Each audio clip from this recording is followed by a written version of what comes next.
Assalamu alaikum, fam. Hope you're doing well. So, as I'm studying the High Renaissance in Northern Europe and Spain time period, there's this movement called Calvinism.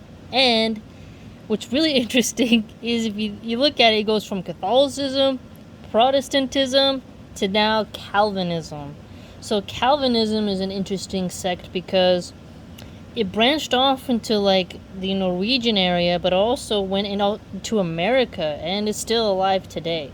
So basically, here's some nutshells, is that Calvinism, at least in 1523, Zurich, Switzerland accepted the Reformation ideal for its churches under the leadership of Ulrich Zwingli, probably pronounced that wrong, 1484 to 1531.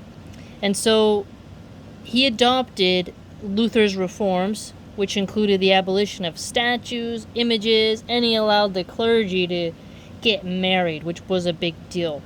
Apparently, the list of sacraments got reduced and modified, so it basically only included baptism and communion, the Lord's Supper. It's a pretty short list. Also, it says here that in Geneva, John Calvin, 1509 to 1564, it's his time period, preached a brand of Protestantism that was thought to be more extreme. So he went beyond Luther and Zwingli and was like, no, we're going to go in. So he developed a new logical system from certain beliefs about the nature of God. So since he contended that God is omnipotent, all-powerful, omniscient, all-knowing, God seeing the past, present, and future, who knows what people will do and who will be saved. So one selection for salvation, he argued, is predestined, and God knows who's going to be saved, and he knows this before they're born, right? So life on earth is not an opportunity to earn salvation, he argued, by good deeds. So in Lutheranism, you're here to do good deeds. Calvinism, that's not what you're on earth for, he contends. So, for Calvin and his followers, it was essential to live as though one was among the elect of, who's going to be saved. So, he had this principle of you need to live your life as though you are one of the elect, but your salvation is predestined, and it's predestined before you're even born, and that you're not here to earn salvation. You're already picked for it. So that's... It sounds like the same thing, but it's reworded, but a Calvinist doesn't really want to, think that. So it's like, when people say, well, if you know you're saved, why would you go around doing anything? Well, Calvinists would say, you're going to live as if you are, So apparently, some of the core beliefs of Calvinism are, the first one is total depravity. So that's the idea that all people are depraved. So, I don't know, it sounds a little nihilistic to me, because of the original fall into sin. So apparently Calvinists have the original fall into sin, and that is like, the way I've heard it explained was like a loaf of bread that has a dent in it. Every single time you pour batter into the baking pan, it's always going to have a dent in it because of the original pan. So humans are depraved, so naturally totally depraved. So that's one of the first principles of Calvinism. Okay, the second one is unconditional election, which is the idea that God will save someone through mercy despite all of humanity's fall into sin. So unconditional election, that's an interesting one. The third one is limited atonement, which is the view that Jesus' atonement serves to save only those who are among the elect. Now, this is very different. Think about that. So, in other systems, it's Jesus saves the world. Calvinists, it's no, Jesus just atoned to serve the elect. Wow, right? So Calvinists went deep. They really went exclusionary for us. Fourth is irresistible grace. So what that is a saving grace instilled by God among the elect.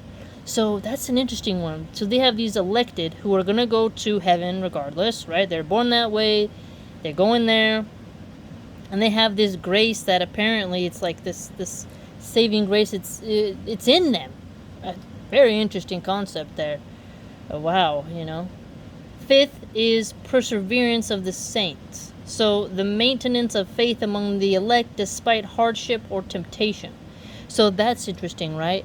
So perseverance of the saints. So they were not sinful. They did their hardships and they resisted temptations. That's the Calvinist principle, the fifth one, called Perseverance of the saints. Perseverance of the saints. Among those who bear some conceptual lineage from Calvinism are members of the Reformed Church in America, Presbyterians, and the Puritans who settled in the shores of Massachusetts. So, what do we just learn here? Think about it. You got Catholics, Protestants, then to the Calvinists. What comes from the Calvinist branch? Presbyterians and the Puritans. Now, trace that trail, how they each one is giving birth to the next one. And the Puritans in America, they were very important in American history. So just remember, if you want to study theology, you want to know about religions, just keep in mind the Puritans and the Presbyterians stem their roots from Calvinism.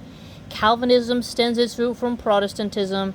Protestantism was born from Catholicism, right? So they're all a reaction to the other, unfolding, right? Further, Calvin's major theological work is called Institutio Christianae Religionis, so Institutes of the Christian Religion. I totally want to read that. Sounds very interesting. I want to hear more how he justifies this elect concept, right? Now, other religions have this concept as well. It's like that you are gonna, God knows where you're gonna end up, but you still got to do good deeds and live as if you're gonna end up there, because you don't know where you're gonna end up until you die. Calvinists, though, they seem to put it right in the front. Like, there's an elect group, and so you need to live like you're one of them. It's really interesting. So that book he has, it really addresses predestination and the conflict about predestination and how it relates to salvation through works. So essentially, think about it this way. This is how the author words it. So, whether humankind obtains salvation through works, that is, good deeds and righteous living, or by the grace of God, Calvin expresses the view that it must be one or the other. It can't be both. So think about what Calvin says here. So either you do good works and you get in, or by the grace of God. For Calvin, it's an either or. It's not a both. From what I understand about my own religion, is for me it's like an accounting. For as a Muslim, at my level of understanding, we wouldn't be like that. It's not an either or. So Calvinism, that weighting is not the same at all to Islam. Obviously, we know that, right? But just think about this. How do you get into heaven? How do you get into paradise? I like the way Islam has it, is where your deeds, are going to add up. Your actions, Allah is swift in accounting, and even something as small as the thread of a date seed, a mustard seed and such, is going to be put forth, and all our organs are going to testify against us or for us. So what our tongue said, where our feet went, what our hands committed, that's an extremely thorough accounting, and nothing can escape God's vision. I don't think a Calvinist would say that either, right? No one's saying God doesn't see, but there's this interesting point that Calvin has, is it can't be both. So I wonder how he looks at that. Now, Mormons have the view of, you have to do good works, right? You have to do good works. Now, piggyback this view of good works off of what the Catholics had with their indulgences, right? And indulgences where you could pay, and that money would be used to the church, and you'd get a papal pardon, and then, there would be some type of remission of sins. That there was alliance between the Pope and God. Now remember, Protestants were like, you have to do good deeds. You do have to do good deeds. Now a Calvinist is saying it's an either or. So you can see the distinctions arising when it comes to salvation. So clearly, Catholics, Roman Catholics that is, Protestants, and Calvinists all have this concept of like, how are we going to get in, right? So there's some cool points for you. Again, it's fascinating how, Presbyterians and Puritans came from Calvinism. It's really interesting. So yes, if you ever want to study the history of Puritans, if you take an American history class, you will definitely learn about the Puritans. I mean, the Native American tribes, a lot of them were really, I would say, and American black slaves, definitely pushed upon by the Puritans, definitely. Definitely. So they have a huge role to play. And when people say in English in America, maybe not anymore, but people used to say, oh, you're puritanical. That would be referencing the Puritans, meaning they were very strict people. Very, very strict people. So the new generations probably don't know that phrasing if they haven't been well read. Maybe they say it, they don't know where it came from.